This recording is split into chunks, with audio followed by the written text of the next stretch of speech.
Vale, pues continuamos con la siguiente tesis, que sería la de Talgo. Si no recuerdo esto es un tema de trenes, ¿no? Hmm. Sí, si queréis os explico qué es Talgo. Vamos, al final Talgo es una empresa histórica, vamos, que te diría yo que ya tiene casi 7 décadas y están especializados en hacer trenes de alta velocidad y muy alta velocidad.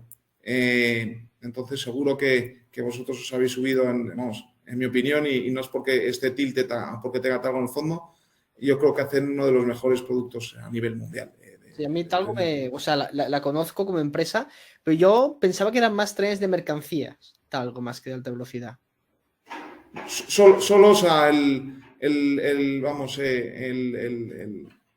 vamos a decir, donde están súper especializados es alta y muy alta velocidad. O sea, que al final no me lo sé de memoria, creo que alta velocidad no sé si es a partir de 260, 270 y muy alta a partir de 300 no sé qué. Eso tiene su mejor producto. Luego también hacen trenes que van a 220, 230, pero diferentes, vamos, modelos, pero están especializados en alta y muy alta velocidad. Y que eso es muy importante porque cuando ves el sector es un sector muy competitivo y ellos están especializados en un sitio donde, como te podrás imaginar, ¿qué consecuencias tiene que un tren se salga a 300 kilómetros por hora? Pues muy malas. Entonces, es muy complicado, vamos a decir, tener el sello para poder vender trenes en países desarrollados de alta, muy alta velocidad.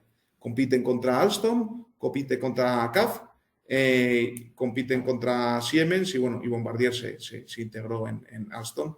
Y bueno, Hitachi también es otro competidor y bueno, los chinos no son competidores porque bueno, si lees el futuro, la historia de la alta velocidad china han tenido bastantes problemas con muertos y no estoy seguro si en un país como Alemania o un país como España la gente estaría muy tranquila subiéndose en un tren chino que se puede descarrilar a 320 kilómetros por hora. ¿Cuál es la Justo, clave? Perdona, no justo os ayer interrumpo, perdona. No, te interrumpo más que nada para que luego no se pierda el hilo de esto. Disculpas. Nada, que había visto el otro día en Twitter que los chinos anunciaron un nuevo tren que iba a 800 kilómetros por hora y mi interpretación fue, joder, yo aquí no sé si me subo, ¿eh? Para eso voy en avión, la verdad. Sí, es el tema. Vamos, hubo el anterior CFO de Talgo, me recomendó un libro que se llama El Age of Ambition de Evan Onston y bueno, es un poco cómo cambia económicamente China en estas últimas décadas y hace hay un par de capítulos sobre la alta velocidad china y la verdad es que bueno, acabarán teniendo un producto competitivo, pero o sea, les queda todavía décadas y sobre todo han tenido muchos accidentes y yo no veo en un país, no sé, como Australia, como Estados Unidos y más con la tensión que hay hoy en día, entonces es básicamente una cosa de 4 o 5 jugadores. El tema es que Alstom y Siemens tienen sobrecapacidad. O sea, por ejemplo, el tren que ha vendido Talgo en Arabia Saudí, que ya lo ha entregado, o sea, ese tren más o menos, por hacerte un ejemplo, o sea, sin dar ningún dato, vamos a ser crítico, pues ese tren, el precio medio del tren puede estar en 22, 23 millones, ¿no? ¿Eso solo la locomotora o la locomotora y La todas las cabeza ruedas? tractora, o sea, la cabeza tractora con todo el tren, no sé, con los vagones, con 10 Vale. vagones. Eso todo pueden ser 22, 23 millones. O sea, debido a la sobrecapacidad y las grandes plantas que tiene Alstom y Siemens, no son capaces de entregar trenes por debajo de 30 millones. Entonces, tú tienes una ventaja en coste muy importante, porque tienes flexibilidad industrial. El 50% más o menos de las piezas son tuyas y el otro 50% se lo compras. Tú diseñas, o sea, tú eres casi como un ensamblador. Tienes ciertas piezas críticas con unas patentes y sobre todo, pues bueno, en España tenemos buenos ingenieros a un coste mucho más razonable que en Francia y Alemania y entonces eso es la ventaja competitiva de Talgo. Pero el negocio no es vender trenes, o sea, al final un tren tú lo vendes y es como los ascensores, a un precio muy bajo, o sea, tu margen es muy bajo. Sin embargo, los trenes luego son súper complejos y hay que mantenerlos durante 25 o 30 años y ahí es donde sacas el margen, el mantenimiento. Entonces, el key de Talgo es el mantenimiento. Y entonces ahí sí que le sacas un buen margen. Porque, bueno, es complejo hacer el mantenimiento y, bueno, es un tren que has fabricado tú y que solo lo puedes mantener tú. Y entonces aquí está. Y el kit de la cuestión, estos señores, cuando salieron a bolsa en el año 2015-2016, muchos de sus clientes estaban con exposición al petróleo. Arabia Saudí, Uzbekistán, etc. y bueno, cuando cae el precio del petróleo y las arcas de todos estos países se vienen hacia abajo, que tenían muchas oportunidades de crecimiento ahí, pues no ejecutan las opciones o no salen los contratos. Y entonces esta empresa salía a un múltiplo muy elevado, pensando que la cuenta de resultados iba a seguir alegre y creciendo, y donde ibas a tener más y más y capacidad instalada, y entonces desde el 16-15 hasta el 19 has estado flojo ganando nuevos contratos. Sin embargo, has ejecutado los que tenías ya con España y con Arabia Saudí y otros, y has ganado pues un poco. Yo creo que lo que cambia en esta compañía es un contrato con Deutsche Bank de 2.000 millones partido en 4 partes y bueno, ahí cambia la compañía, que le da visibilidad, vamos, toda una década. Y luego la compañía pues salía a 9,20, había estado pues en 3, iba recuperando. ¿Y qué pasa? Llega el COVID. ¿Cómo te afecta? Pues de todas las maneras. Industrialmente te afecta porque eso te da un montón de ineficiencias. Bueno, de hecho tuvieron que estar paradas las plantas totalmente 2 semanas. Y luego la parte de mantenimiento, que es la más atractiva, pues se paró, no sé, el 80% de la flota instalada. Y bueno, todas esas ineficiencias hacen que el año 2020 y 2021 fuesen horribles. Está saliendo de toda esta parte. ¿Y qué viene? La guerra en Rusia-Ucrania. ¿Y cómo la afecta? Pues al final, si ya venías con un montón de tensiones inflacionistas, tú al final firmas un contrato y tardas 3 años en entregar los trenes, y eso te revienta las cadenas de suministro y sobre todo los pequeños proveedores, o por ejemplo un Knorr-Bremse, que es el mejor fabricante de frenos de trenes y de camiones, esos te mantienen el precio, pero pequeños suministradores no te lo mantienen. Entonces les han subido un montón el precio y lo que llevan entregando pues 21, 22 y probablemente todavía 23 en la mitad de 24, pues yo creo que está entregando la parte de manufacturing con muy mal margen. Y bueno, aunque lo que es la parte de mantenimiento sí que tienes pass-through, pero bueno, ahí lo que pasa es que está sacando márgenes EBITDA del 12% y probablemente esta compañía debería tener por lo menos el 15-16%. Lo único que al final todo tiene cosas buenas y cosas malas. Como tienes un producto magníficamente bueno, o sea, en cuestión de semanas, meses, en el mundo del tren, por el tema de la transición energética, tiene más demanda que nunca y entonces es posible y probable que en las siguientes trimestres se anuncie, ya se anunció contrato nuevo en Arabia Saudí, en Egipto, Alemania va a ejecutar las opciones, Dinamarca también, o sea, tienen un montón de demanda y ahora sí en los nuevos contratos van a estar priceados por si hay temas de tema de inflación que esté metido. Y entonces cuando todo eso ocurra, y claro que eso nunca lo hemos visto todavía, con la capacidad instalada de Arabia Saudí, que son un montón de trenes, hablo de memoria, pues son 27, y lo que vas a entregar en España, o sea, tienes una capacidad instalada no vista nunca en la historia de Talgo, que hace que estimemos que puedan ganar un mínimo de 55-60 millones a partir de, te diría yo, el primer año limpio van a ser el año 2025, pero el tercer y cuarto trimestre del 24 va a ocurrir. Entonces eso te lleva a que la valoración suelo mínimo de Talgo sea por lo menos 5,5 euros, está en 3,20.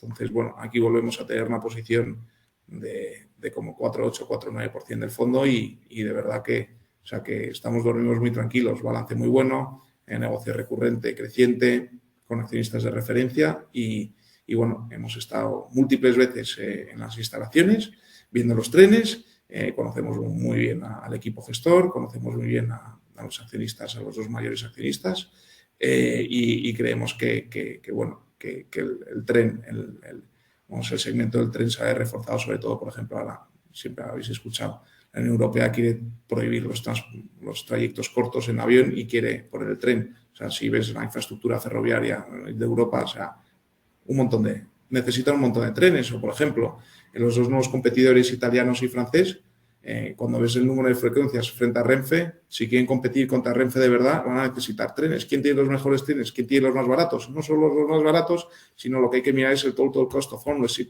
O sea, también hay que poder mantenerlos baratos. Y todo eso lo tiene Talgo. Y entonces, lo que es en términos de demanda lo vemos muy, muy, muy bien. Y encima, hay un evento, como quien dice, corporativo, que es en algún momento del siguiente año y medio o 2, o 3 o 4, no sé, en algún momento, como hay un private equity que tiene la mayor participación, es normal y racional que en algún momento el private equity decida vender su participación. Y entonces, pues ahí tienes como un evento, un catalizador que hará que la acción pues, se acerque más a su valor intrínseco. Ujú. Y a todo esto, Talgo, ¿a qué capacidad está produciendo? O sea, ¿qué capacidad tiene de ampliar sus ventas? Porque entiendo que estará limitado por el CAPEX que ya ha invertido hasta ahora. Sí, siempre puedes ampliar capacidad, pero te diría yo que entre la flota de mantenimiento que hay ahora mismo metido, o sea, con el actual footprint industrial podrías hacer como alrededor de 800 millones de ventas. Ahora estás por debajo, no sé si hablo de memoria, has hecho un poco por debajo de 600. Cuando llegues ahí, siempre puedes ampliar tus plantas de Miranda de Ebro o la de Las Rozas, o, por ejemplo, si habéis leído en el periódico, Egipto, requiere de las bondades de Talgo y están, o eso dicen los periódicos, en negociaciones para suministrar gran parte del material rodante del sector ferroviario egipcio, porque al final volvemos a tener, esto sería pues, no sé, un tren que va a 220, acortas los tiempos, barato, moderno, electricidad, a ti y todo, y entonces muchas veces ahora te piden pues, que tengas alguna capacidad industrial en el país donde te compran. Entonces, a día de hoy como alrededor de 800 millones de ventas, pero bueno, al final volvemos a lo mismo, cuando ves la capacidad industrial y si ves a Talgo cuando haga 55 o 60 millones, el retorno sobre capital que le saca Talgo a sus activos es altísimo, te diría yo, por encima del 20-21%, entonces cuando esté con un buen margen, entonces que tenga que ampliar capacidad productiva sería una buena noticia, porque vamos, si necesitas 150, 200 millones más en CAPEX, eso significa que en algún momento del futuro van a aparecer otros 30, 40 millones de EBIT. Entonces, bueno, eso es un poco. Y lo que nos encanta es la recurrencia del mantenimiento. Y bueno, y que, cómo no, pues la distorsión en precio, que siempre nos encanta entrar en buenos negocios, pero que les ocurra algo. Entonces, aquí le pues ha ocurrido algo, pues el COVID es algo que no puedes controlar y entonces eso es lo que ha hecho que la acción se vaya a los infiernos, porque claro, está entre 5 y 6 antes del COVID, ya está en 3,20. Las preguntas que me surgieron, muchas de ellas ya las he respondido, como por ejemplo que al final parece ser que el free cash flow ha sido muy estacional. Tienes años en que veías un free cash flow por encima de los 100 millones y después otro que estaba en pérdidas totales. Después, lo de que es una asset light, pues bueno, al final con la compresión de márgenes también, que ya lo has explicado y también es la primera pregunta, pues se entiende por qué. Al menos tú los ves y dices, joder, si son de medio dígito, no son para nada elevados. Pero me han surgido dos preguntas, que es la que ya has comentado, es el mantenimiento al final es recurrente. Pero ¿por qué? O sea, ¿por qué no puede venir Siemens y decir yo soy el que te hago el mantenimiento de este tren? Y después me han surgido otras preguntas, que por ejemplo los trenes de Goigo, cualquiera que haya cogido un AVE, pues habrá dicho, joder, es que no puedes competir con los de Goigo, porque al final ahí lo que tienes es el doble de capacidad de pasajeros. ¿Tiene Talgo la capacidad de crear trenes con dos filas, por así decirlo, que tengan el doble de capacidad? Y la última pregunta es que imagino que aquí una de las claves serán las barreras de entrada. Es decir, si tú tienes ya una instalación de mantenimiento, digamos, en Madrid, pues no va a venir Siemens que no tiene para hacer algo lo mismo, o funciona así, o ¿dónde me estoy perdiendo? Fenomenal. Pues voy a intentar, o sea, las preguntas que has comentado y las dos, o sea, al final, ¿por qué el Talgo los márgenes respecto a sus competidores? Como ellos están en la parte de mayor valor añadido, como bien comentas, en el pasado llegaron hasta el 20, eso es un contrato bueno en Arabia Saudí, yo creo que deberían de estar en el futuro al menos el 16, si no más altos. Entonces, eso te dice, pues, la belleza del modelo de negocio. Pues tus competidores se matan por conseguir un 6, un 7, un 8 y tú deberías de estar pues, más arriba, eso te dice. Y encima, gran parte o parte de tus ventas, pues es mantenimiento que va con un margen mejor. La segunda pregunta, visibilidad, el mantenimiento, o sea, claro, el 70% de tu backlog es mantenimiento, porque aunque tú vas firmando de 10 en 10 años más o menos, o de 7 en 7 años, realmente tú haces toda la vida útil del tren, del mantenimiento. ¿Por qué? Cada vez el tren es más complejo y luego, joder, o sea, qué mejor que tú que lo mantengas si has construido ese tren. Es como los ascensores, cada vez los complejizan más sí, para que tú solo los puedas mantener. Y sobre todo, de cara a que no se te rompan las piezas, es como cuando un coche. O sea, si si quieres que te lo mantenga el competidor, luego si se rompe una pieza, no me vengas diciendo, oye, ¿por qué se ha roto esto? Entonces, de cara a tener un total cost of ownership, o sea, abajo, o sea, la clave es el mantenimiento preventivo y saber el know-how, pues eso, toda la digitalización, o sea, todo lo que tienes en los ordenadores, o sea, que al final el tío más eficiente para mantener un tren de talgo de forma barata es el mismo talgo. Entonces, eso es, yo creo que por poder, bueno, con un tren, vamos, sobre todo los de alta y muy alta velocidad, o sea, yo te diría que imposible que los haga otra persona. Y pues es un tren de menos valor añadido que vaya a 180, pues no sé, los que igual vendes en Indian alguna vez, pues igual ese mantenimiento igual no lo haces tú, pero igual tampoco te interesa tampoco hacer un mantenimiento que no tenga valor añadido. Y todos los competidores que le han surgido a Renfe, realmente Talgo puede hacerte el tren que quieras. Y entonces a ti te viene bien que hay un montón de competidores porque realmente es una, no sé, es una opinión mía, pero muchas veces cuando el sector público está sin competidores en ciertos segmentos, pues no sé, ¿qué vale el AVE de Renfe de Madrid a Barcelona? Pues vale una fortuna. Pues quizás deberían de haber más competidores y que ese billete acabe valiendo en vez de 100 euros, pues 30 euros o 20. Y de verdad haya frecuencias, ¿no? Que tengas que levantarte a 6 de la mañana. Y esto, que puedas ir a la estación de Sants casi sin comprar nada y que haya 3 competidores, entonces todo eso a Talgo le viene muy bien, porque le encargarán trenes a Talgo, le encargarán trenes a CAF, le encargarán trenes a Alstom y le encargarán trenes a Siemens. Pero bueno, aquí entra eso, qué producto, qué precio y probablemente pues Talgo, pues eso, precio y luego precio de operar el tren, bien, lo más eficiente. Y luego las barreras de entrada, por ejemplo, cuando tienes un buen contrato de mantenimiento, tú mandas ahí a tu gente. O sea, por ejemplo, en Arabia Saudí, que acabaste de entregar los trenes, yo creo que fue en el 18, pues tú montas ahí tus instalaciones de mantenimiento, evidentemente todo conectado pues, con la central para que sepas todo muy bien qué está ocurriendo, pero ¿puede hacerlo un competidor? Sí, pero volvemos a lo mismo. O sea, tú tienes que conocer muy bien tu producto y quién mejor que Talgo que se lo conoce. Entonces, yo creo que, bueno, sobre todo alta y muy alta velocidad, o sea, solo lo puedes hacer tú. Por ejemplo, Renfe en alguno de tus contratos te pide, oye, que compartas tus capacidades pues, con operarios industriales de Renfe. Entonces, en España muchas veces los contratos de mantenimiento te los partes a la mitad. Lo más crítico lo hace Talgo y lo menos crítico lo hace los empleados de Renfe que están despistados. Entonces, pero bueno, eso es como te diría. Y no sé si me he dejado... No, sé si... no. No, pero me ha surgido otra que es a nivel de cuota de mercado. Claro, al final son 4 players. Más o menos todos tienen ahí su 25% y todos tranquilos. O realmente hay alguno que esté perdiendo mucho o alguien que esté intentando robar bastante. Algo donde se movería dentro de ese espacio.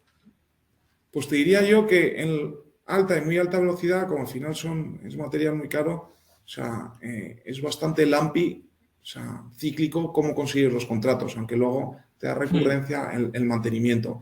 Entonces, claramente, los dos gigantes son Alstom, son Siemens, Hitachi también es muy grande, y luego, pues, aunque bueno, ahora CAF tiene una parte de autobuses, pero CAF está, vamos a decir, especializada en trenes de menos velocidad y menos valor añadido. Entonces, no sé si partirlo por cuota, porque al final también tú tienes tus capacidades industriales y tienes que saber jugar. Por ejemplo, al final, no sé, como son cosas que dan mucho empleo, bueno, y nos hemos olvidado de Stadler, pero bueno, Stadler tampoco tiene alta velocidad, que bueno, que Stadler sería un candidato que cuadraría por su footprint industrial, que se especula bastante que en algún momento se puede comprar a Talgo porque no tiene alta y muy alta velocidad. Y una vez que no tienes muy alta y muy alta velocidad, o sea, si no has ganado ningún contrato, es muy complicado, casi imposible que ganes un contrato, porque cuando llegas a, oye, pues alta velocidad en Francia, perfecto. ¿Y qué contrato has ganado? Ah, ninguno, pues fuera. Sí. Entonces es como, eso es un poco tu barrera de entrada, tus credenciales. Y no sé si lo mediría por cuota, pero te diría yo que si partimos los players en 4, pues Talgo tendría muchísimo más bajo, con 25%, porque yo a Talgo le diría que es como un jugador de nicho. Solo van donde el contrato que ganen es favorable a ellos, tanto en términos de margen como en términos de que ellos se vean capacitados para ejecutarlo, que las condiciones, no sé, por ejemplo, a los inversores, para que veáis la capacidad de Talgo, o sea, al final el AVE de la Meca es un tren que va por el desierto, pero no un desierto de arena, sino como de rocas, y la gente decía, no, estos trenes se van a romper. Pues diseñaron un tren pues, especial para el calor, con diferentes tipos de materiales, para el tema de la arena, para las rocas, para que no se... Y entonces ellos se sintieron cómodos, por eso pidieron más margen, porque tenía cierto riesgo y consiguieron ejecutarlo bien. Entonces ellos solo van a donde puedan ganar un buen margen y donde el cliente te pague, bueno, aunque si no te paga no entregas el tren, o sea, eso no tienes impago, y donde también, bueno, al final es como, al final es los caramelos y los niños, ellos quieren vender un tren y su idea es mantenerlo toda la vida útil, o sea, ellos quieren vender trenes para luego mantenerlos, entonces al final te diría yo que el modelo de negocio de Talgo es ser súper conservadores con los contratos que ganan y no ir a ganar todo, porque al final como tienen las capacidades industriales como son, o sea, no necesitas ejecutar 2.000 millones al año para tener un buen margen. Eso es más bien Alstom y Siemens que tienen que ir a por todo, porque o llenan sus capacidades industriales o si no, pues la dilución de costes fijos pues les va a poner problemas. Y bueno, cerrar hoy en día en Europa pues capacidades industriales y echar gente a la calle, pues evidentemente es muy duro humanamente, pero luego también es cada día más complicado y Alstom lo tiene difícil en Francia, que los sindicatos son fortísimos. Entonces, te diría yo que Talgo es un player de nicho.